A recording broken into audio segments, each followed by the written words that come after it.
오늘은 요게벳의 자녀 교육이라는 제목으로 말씀을 증거하겠습니다.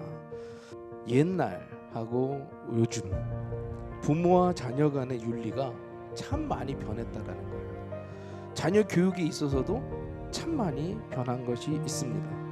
그리고 오늘날에는 그 자녀 교육에 있어서 그 중심 원리마저도 흔들리고 있다는 거죠. 중요한 건 뭐냐?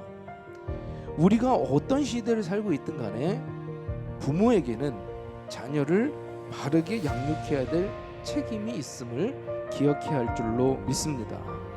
자, 그런데 오늘날에 자녀 교육에 있어서 문제점이 뭐냐? 먼저는 가정에서의 기본 질서가 무너져 있다라고 하는 거예요. 오늘날의 가정에는 어른이 없습니다. 아이가 상전이 되고 주인이 되어버린 거죠. 자녀를 얼마든지 사랑하고 위로하되 이 기본 질서 안에서 해야 된다라는 거죠.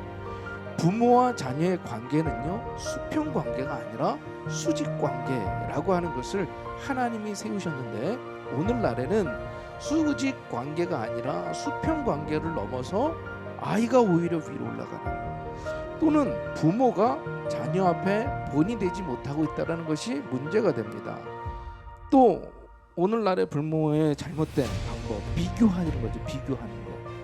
이 비교하면요, 자꾸 이런 그 시기심과 질투심만 점점 커지더라는 거예요.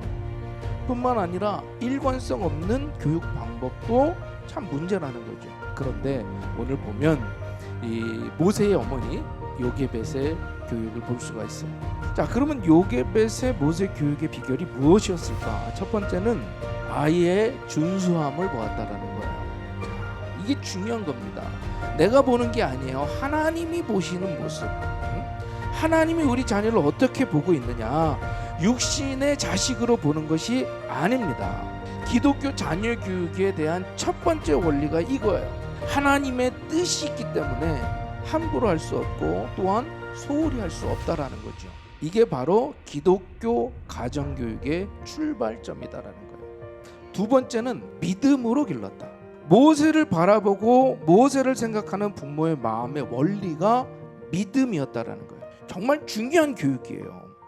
공주의 아들로서 애굽의 모든 보화보다 하나님의 백성으로서 함께 고난받는 것을 더 귀한 것으로 여길 줄 알았다라는 거죠. 믿음으로 가르칠 때 무슨 의미입니까?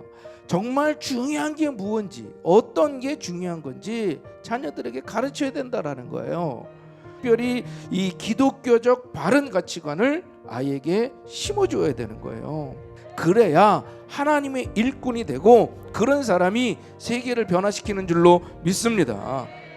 대학이 인생의 목표가 되어서는 안 됩니다. 아이들에게 말씀으로, 믿음 안에서 하나님께서 너를 어떻게 보고 계시느냐, 하나님께서 우리 아이를 어떻게 보고 계시느냐, 그리고 믿음으로 아이들을 양육할 수 있는 우리 금난의 성도님들이 될 수 있기를 부탁을 드립니다. 마지막으로 끝까지 낙심하지 말아야 된다. 요게벳은 하나님을 믿고 끝까지 포기하지 않게 된 줄로 믿습니다. 자녀 교육에 있어서 정말로 중요한 것 중에 하나가 이 포기하지 않는 거예요. 여러분, 우리가 하나님의 손길을 믿고 끝까지 낙심하지 말아야 할 줄로 믿습니다. 지금 자녀들이 장성해서 주님을 떠난 상태, 믿음에서 떠난 상태의 자녀들을 보았을 때 낙심되고, 이제 나도 이제 모르겠다 라고 포기하고 싶겠지만 절대로 포기하지 않기를 바랍니다. 부모가 자녀를 포기하지 않고 그 기도를 끝까지 드릴 때 하나님께서는 반드시 그 눈물의 기도를 들으시고 응답해 주실 줄로 믿습니다. 바라기는 우리 요게벳의 자녀 교육을 통해서 오늘 우리가 해야 할, 우리의 자녀를 위해서 해야 할 것이 무엇인지 깨닫고 특별히 기도로 포기하지 않는 우리 금난의 성도님들이 될 수 있기를 주님의 이름으로 축원합니다.